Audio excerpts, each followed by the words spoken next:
Hi, I'm Jonathan. Hi, I'm Haley. Today we are going to be wrapping up everything that we read in January of 2018. So, ratings, general feelings, that kind of thing, unless we didn't finish the book, in which case we will still give you a progress update.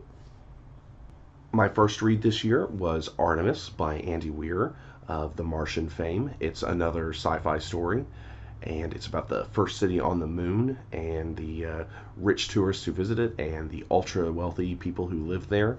But the book is about a working class person who is making ends meet by smuggling.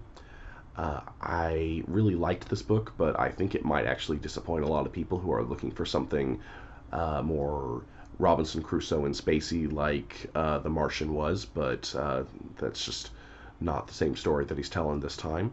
I think that the author's character writing needs some polish, but I had a lot of fun with it and it had a lot of charm. After that, I read Run Program by Scott Meyer. It's another sci fi book about an AI that goes awry. It was kind of a letdown for me. I wasn't bored and it was still funny, but the author's usual absurd comedy was in shorter supply than normal. Had too many reasonable straight man characters, and the really funny characters are pretty much all of the love to hate variety. So it was functional but kind of run of the mill science fiction story with a lot of laughs, rather than the hilarious romp framed with stock sci-fi elements that I might have expected. Next up is Station 11 by Emily St. John Mandel. It was a fantastic read, and it kind of defies brief explanation. It was poignant, emotional, harrowing. It was beautiful.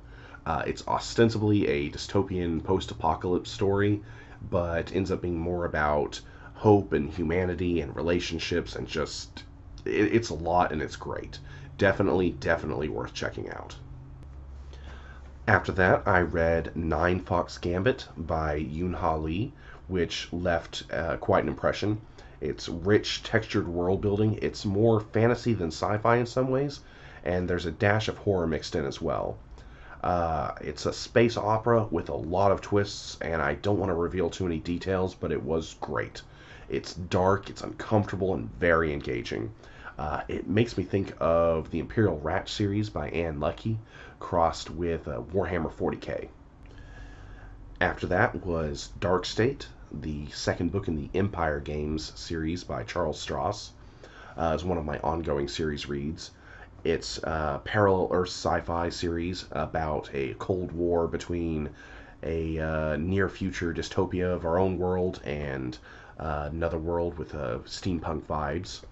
The author remains exceptional at his believable world building, especially at painting vivid political landscapes, and you hit the end of the book craving more. After that was Fight and Flight, book 4 of the Magic 2.0 series by Scott Meyer. This book was much more true to form for this author. The plot is basically irrelevant. It's just his cast of lovable, borderline incompetent geeks with far more power than sense having a regular day where someone did something that they didn't think through all the way, and then they spend the rest of the book bumbling from one disastrous attempt after another to clean up the consequences. It's honestly probably my second favorite book of the series after the first book.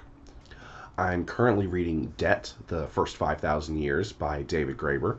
I'm not going to say too much because I'm not done with it, but I'm making progress. I'm a bit more than halfway through, and I am hoping to finish it up here soon. You read quite a bit this month. I think maybe we need to do a ongoing series video so we can get a little bit more background on some of those. That might be a good idea. So you read a lot this month too, though, right?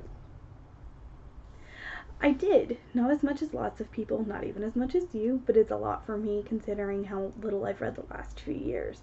I read 4 books this month, 1 nonfiction, and 3 that are a series that is classified as YA, but I think that it kind of straddles that middle ground between like middle grade novels and YA.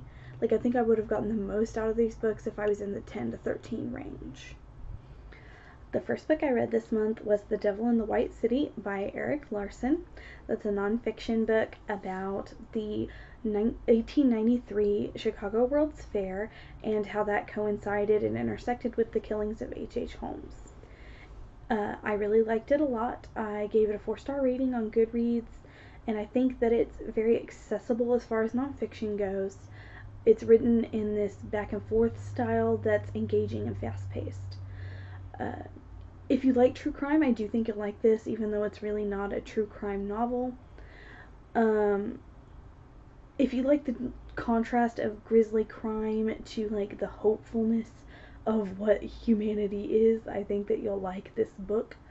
My only complaints are that the H.H. Holmes sections are kind of flowery with their language and very dramatic, which matches the tone of what happened, but just doesn't really work for me.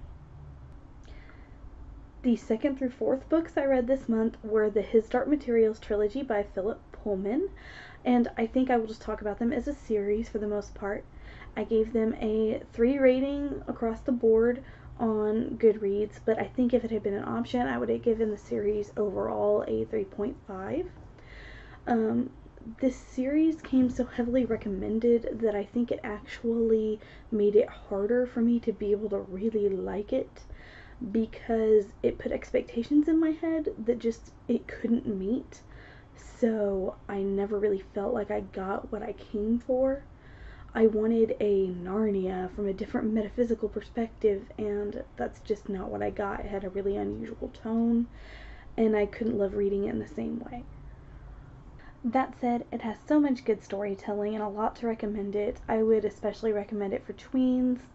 The author does a really good job of talking about a humanist perspective on ethics and the way we should live our lives without making the reader feel like they're being lectured to.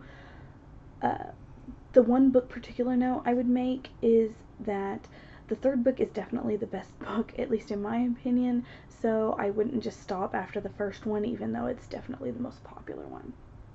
It goes wildly unexpected places. I may have to give that a read sometime. I really think you should. It's pretty good.